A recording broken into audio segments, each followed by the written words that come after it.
for it. Good afternoon. I'm pleased to be here with you to deliver my annual 2022 State of the City address.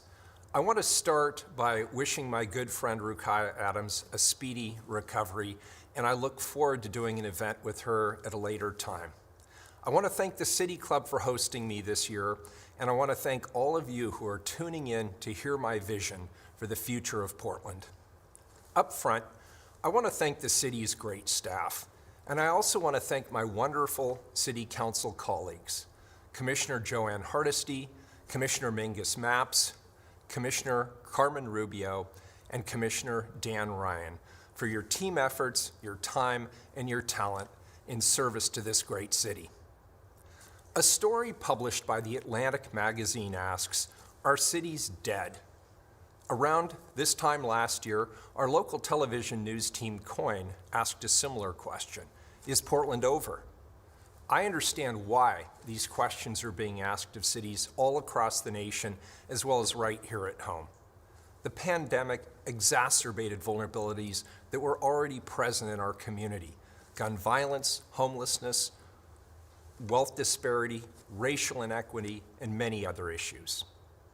Last week, KOIN answered their own question, stating, "Is Portland over?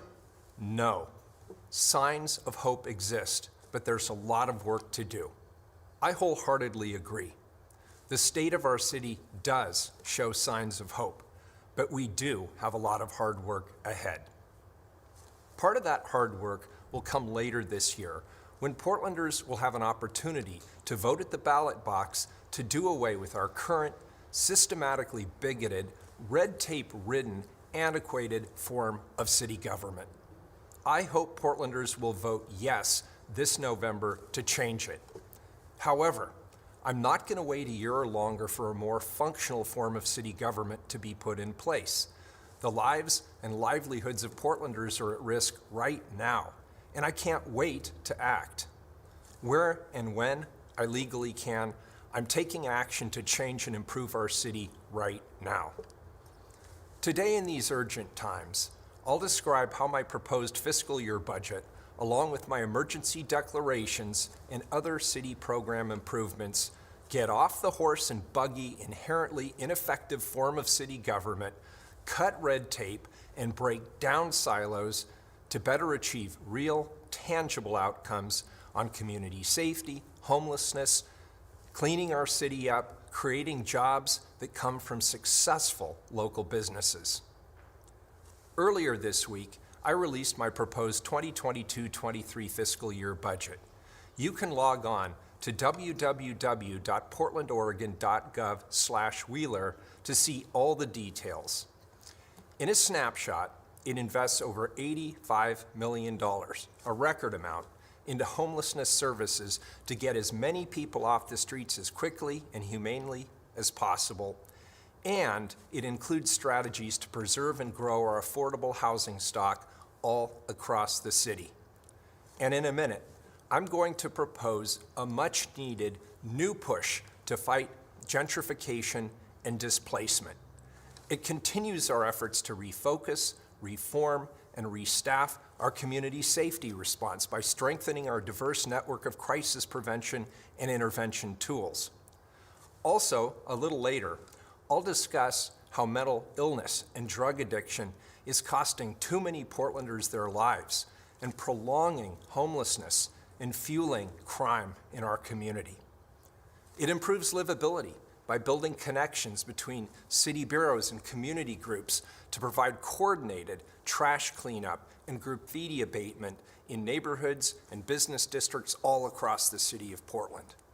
And it supports economic recovery and the promotion of small business with a heightened focus on minority-owned emerging businesses.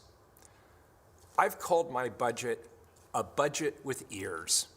These immediate, actionable investments address our most urgent problems, what Portlanders rightly demand, while also seeking to move forward on our goals for equity, a cleaner environment, and better basic city services. To improve community safety, this week, As part of my plan to refocus, reform, and restaff, I've announced improvements and new investments in our crisis prevention and intervention programs. To refocus a better city response to mental health-related 911 calls, in both our spring budget process, called the Spring Bump, and in my proposed annual budget, I expanded Portland Street Response Services to become citywide and operate 24 hours, 7 days a week. This program refocuses how we respond to emergency 911 calls for Portlanders suffering from mental health crises by sending trained mental health experts, rather than armed police as a default first response. In my effort to reform community safety in Portland, using existing resources, we created the Focused Intervention Team, also known as the FIT. These are highly skilled officers, and they're trained to intervene and respond to gun violence and crime in Portland. This team launched only about 3 months ago, but it's already completed 291 offense reports, 176 arrests, and the seizure of 49 guns. The FIT also assists internal and external federal partners in high-risk homicide arrests and has received additional training in legal updates, investigative training related to gun violence, DNA swabbing, and much more. The FIT is an example of my new community-led policing model, and it receives guidance from a community oversight group who assisted in the selection process of all FIT officers. The community oversight group also meets with the FIT weekly to ensure community values are reflected in the FIT's actions. I'll be looking for opportunities to expand the FIT model to other functions within the police bureau, like crowd management. True reform is driven by accountability. Portland is the last big city in America to not require public safety officials to wear body-worn cameras. My colleagues on the City Council and I are working to change that, and we're well underway, field testing different options to decide which technology is best for the City of Portland. Last, given our 28-year staffing low in police officers per capita, I remain committed to restaff the Portland Police Bureau. I've taken creative approaches to add new staff and to ensure that we're retaining the best police officers currently serving the city. Interest in the newly retooled Retire Rehire program I announced last fall is now in the double digits. Recruiting for new police officers and staff, which was put on pause during the pandemic, has seen an increase in applicants ready to step into the role. I'll be calling on our state leadership this year to offer more training academy opportunities to help address the backlog of police officers who are ready to begin their training to serve our community right now. In addition, we're developing ways to expand the use of unarmed staff to improve public safety, especially in relation to property crime, by expanding the Police Bureau's Unarmed Public Safety Support Specialist program, known as PS3s, to 3 times its current size. A recent independent evaluation found that a PS3 officer can save 4.5 hours of patrol officer time per shift. This, in turn, allows sworn officers to focus on dealing with the more pressing and dangerous criminal activity taking place on our streets.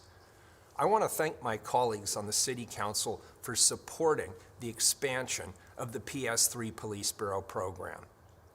And finally, my team and I are always evaluating what is working and what can we improve upon.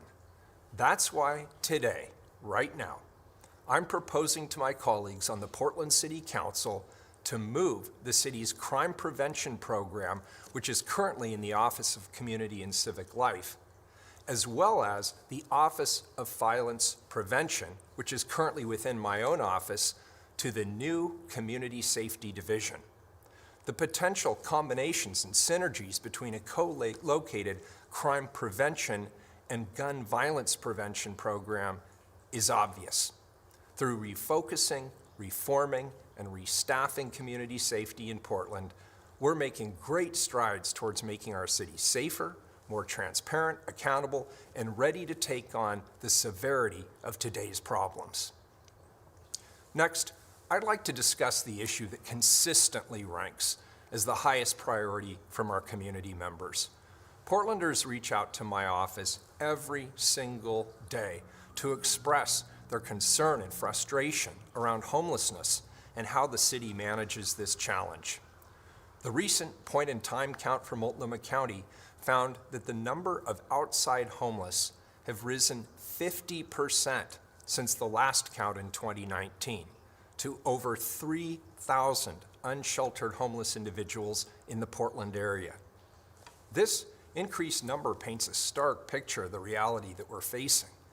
In February, with COVID-19 rates and hospitalizations declining, I began issuing a series of emergency declarations focused on homelessness, which are already showing positive results. My emergency orders streamlined existing city efforts, which allowed us to triple the number of dangerous campsite removals. We're now removing over 30 campsites per week. These efforts aren't just about removing camps, though.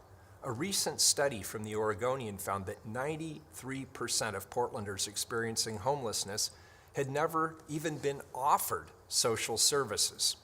To improve this, I established the Street Services Coordination Center via emergency declaration on March 2nd of this year to focus on improving and centralizing homeless service. But that's not enough. Today, right now, I'm announcing my next emergency declaration, which I'll sign next week, which will streamline the city's work and accountability for cleaning up our city, dealing with the trash, the graffiti, the illegal dumping, abandoned cars, and much more. It focuses on cleanup work apart from and outside of occupied outdoor homeless camps. This is just common sense. It puts one centralized command structure over 20 different city programs and 8 different bureaus, which are currently managed by 5 different members of the Portland City Council. Again, this is common sense. In the weeks ahead, I'll continue to issue more emergency declarations focused on improving critical city services, including reducing gun violence and other crimes. These emergency declarations work together with my proposed budget to propel the investments I spoke of earlier today. While we work to address the present impacts of homelessness to get as many people off the streets as quickly and as humanely as we can, we also need to peel back the curtain and explore the root causes of the issue. The rising costs of urban housing and the gentrification and the displacement that it fuels in Portland and other larger American cities means, as an economist recently said, that, quote, America's big cities could be headed for a period of urban struggle, unquote. Today, I'm offering a community invitation to join us as we build a plan to fight back at out-of-control gentrification and displacement fueled by sky-high housing costs.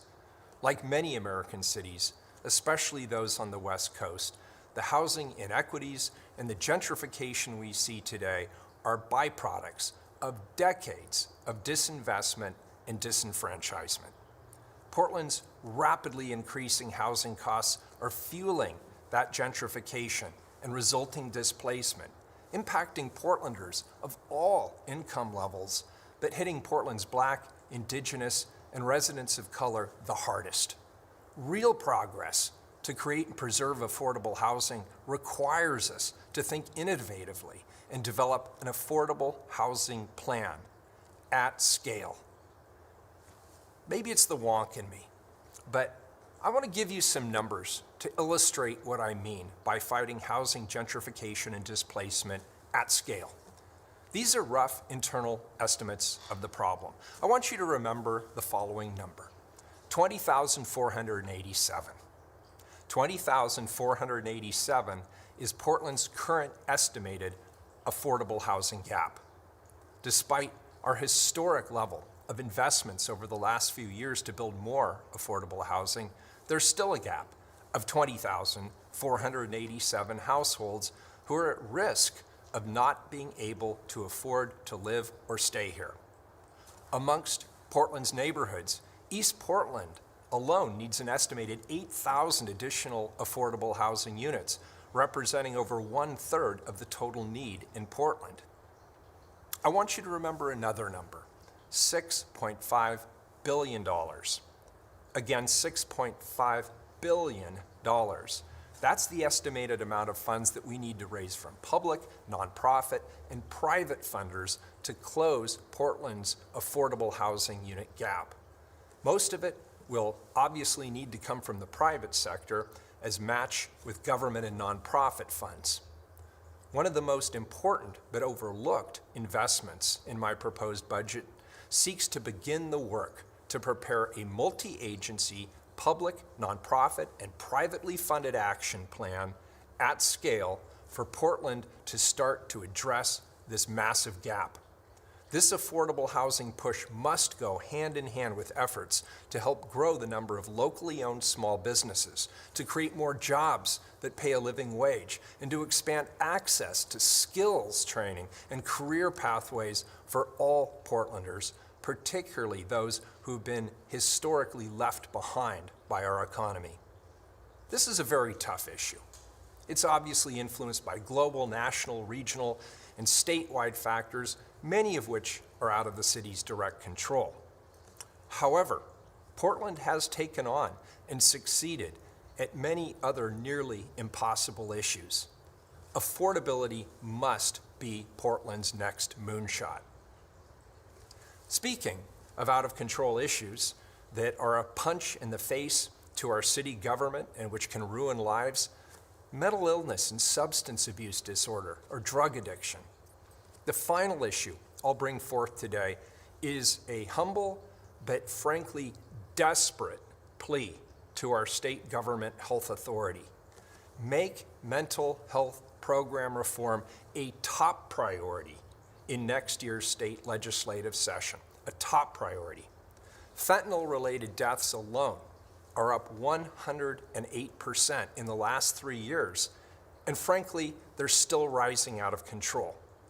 And Oregon consistently ranks at the bottom of most lists based on the rates of mental health problems compared to access to care. In fact, the recent ranking put the quality of Oregon's mental health system at 49th out of 51. Forgive me for this gruesome statistic, but Portlanders need to know the deadly reality of this issue. Locally, more people died from drug-related issues than were killed by gun violence and auto crashes combined. Portlanders experiencing outdoor homelessness experience mental health and drug abuse issues. Then they become very tough at that point. It's challenging to bring them in from the rain, the heat, and the squalor. It's concerning for all of us when we encounter someone on our streets suffering and so clearly detached from their surroundings and from reality. It's clear that we must do more to support those experiencing mental health crises in our city.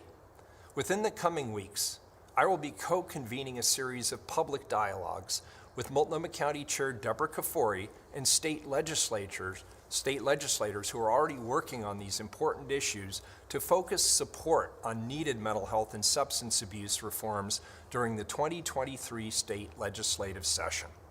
As we collaborate with county and state legislators on this issue at next year's state legislative session, to State Government Health Authority, we're asking you with urgency to release the delayed $265 million that voters approved in 2020 through Measure 110 to expand access to low and no-cost drug treatment.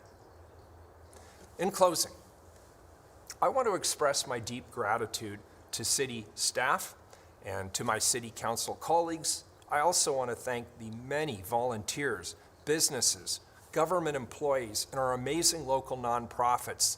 Thanks to all of you Portlanders who helped to get us to this point of a newborn and fragile movement towards recovery. We are making progress, but we have so much more work to do.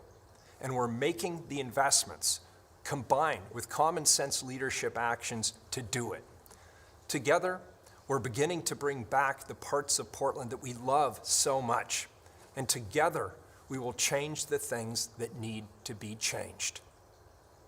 The Atlantic article that I referenced at the beginning that asked, "Are cities dead?" wasn't published within the last year or even the last decade.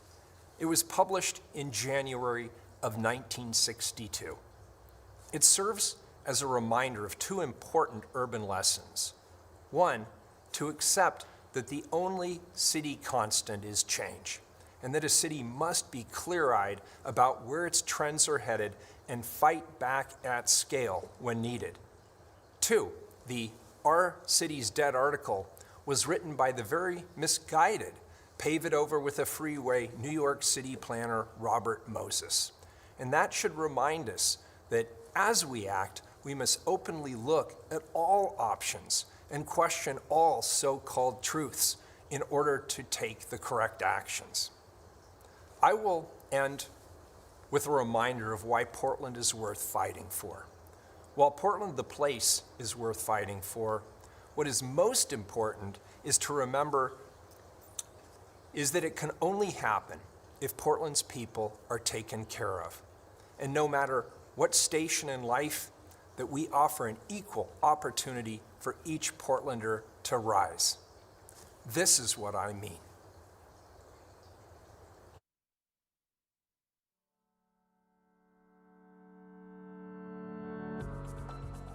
They charged me with second-degree robbery for it, which turned out to be the best thing that ever happened to me. You know, I had time to get my life together. The driver's diversity training program that I went through to get your commercial driver's license, it was mainly focused on the haulers of Oregon, you know, picking up garbage, recycling, and stuff of that nature. And it was I loved it. You know, everybody in the program at some point, you know, we became a family. I've never had a job in my life where I wake up in the morning and I actually look forward to coming to work. My name is Richard Holmes. I graduated from the Driver's Diversity Program July of 2020. And since July 2020, I've been working with Portland Disposal and Recycling. And this is about my 10th month right now. I'll be here till 2031, you know. We have a bike program where they can sign out a bike for the day if they're in reentry. One of my favorite things about working here is looking across the desk and seeing myself sitting there, remembering that moment for myself. It keeps us fresh, it keeps us real, it keeps your heart tender. And that's what I think makes the difference between somebody with lived experience and somebody not with lived experience. You've got to experience it to know it. We will feed you, we will clothe you, you will have a hot shower, and you'll have a warm bed. And that's the golden ticket. Nobody wants you to look at them and think, oh, poor man, or oh my God, what is wrong with him? Nobody wants that kind of life. Not just to find them housing, but follow through with them. You know, give them a plan. Say, this is what you need to do this week. Life is about moving forward. You can't be stagnant. You can't go backwards. Life is about moving forward. So this is your first baby step. Here it is, right here. I love what I do, so here I am. That's when I got introduced into the public safety, and it was so new because I believe they started 2019 of June, around June 2019, and I started in November. So I was one of the, I guess, first 10 or first group, which was great because it was like, well, you could do this. This is going to be a stepping stone for like officer. 651, I'm speaking with. As a minority, I speak Spanish. I give that voice to the Spanish speakers, which is, I love it. Like I get called all the time, hey, can you translate? Yes, I'm here. At times we are social workers, definitely advocates for different type of issues. Even in civil calls, you know that it's not a police matter, right? But you're still going to that person and explaining, giving the resources, guiding them to the court. My family and a lot of customers and friends discouraged me from reopening the Broadway store. And I said, absolutely not. This is a flagship store in the heart of Portland, and it's been here for a long time, and it's going to reopen.